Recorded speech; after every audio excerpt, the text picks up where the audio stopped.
the legislation in June 1932. But for a century and a half, our little lines been serving the community of Strasburg. This is now not an enterprise that sprang up overnight.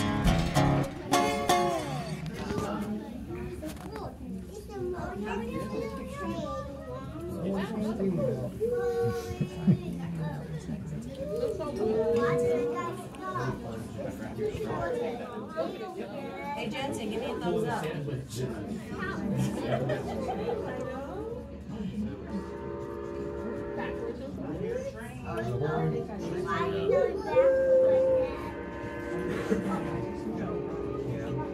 Because you can't really turn around. There is a changing thing in the background, so I can When it comes out. It must be the truck.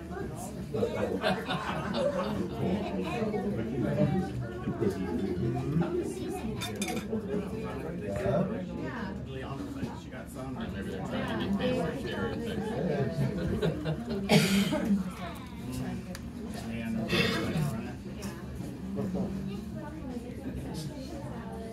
Old and slow.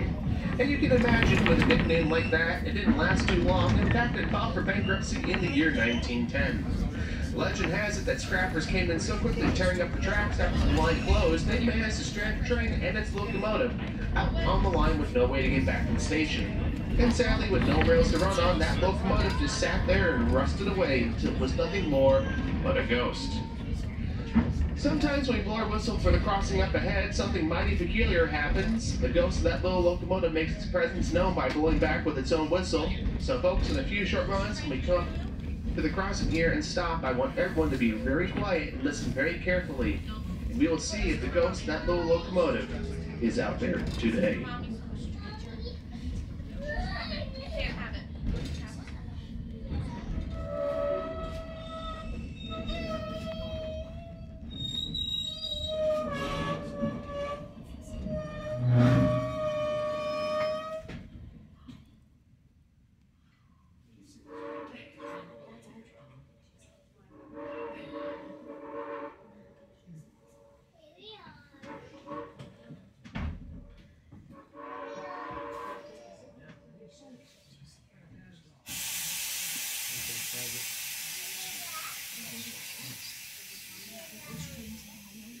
Yes, indeed, folks, though a bit muffled today, it definitely sounds like that ghost is out there.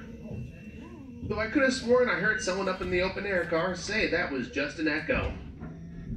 Nonsense, that's a real ghost. In fact, we pay that ghost $27.50 a day just to do that for us. Now that makes it the highest paid employee on our railroad. Granted, no one's ever seen that ghost, but someone still keeps cashing all those paychecks. Now speaking of ghosts, spooks, and specters, off the right left-hand side of the train, just past the crossing we're heading over now, up on the hill you'll see a small graveyard. Buried in that graveyard is Marie Curie, a French Huguenot who fled France in the early 1700s to escape religious persecution. She and her followers eventually made their way out here to Pennsylvania, where they were given a grant by William Penn himself for 2 square miles right here in 1712. And it was they who dubbed their colony Paradise. And for those of you who are paying attention, take a guess who the great-grandson of Marie Curie is. If you guessed Cornelius, the gentleman we mentioned about a quarter mile back, you would be correct. They don't even slow down. Back in the olden days when trains were still mainly pulled by horses, this was a horse-changing station. Where the forklift repair shops of today used to stand the Grand Henry Lehman Hotel, the junction's namesake. Henry Lehman would provide fresh horses for the train and refreshments for the passengers.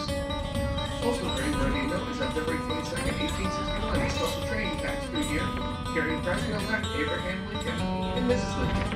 They stopped here to address a crowd of several thousand that had gathered on their journey to Washington, D.C.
Thank you.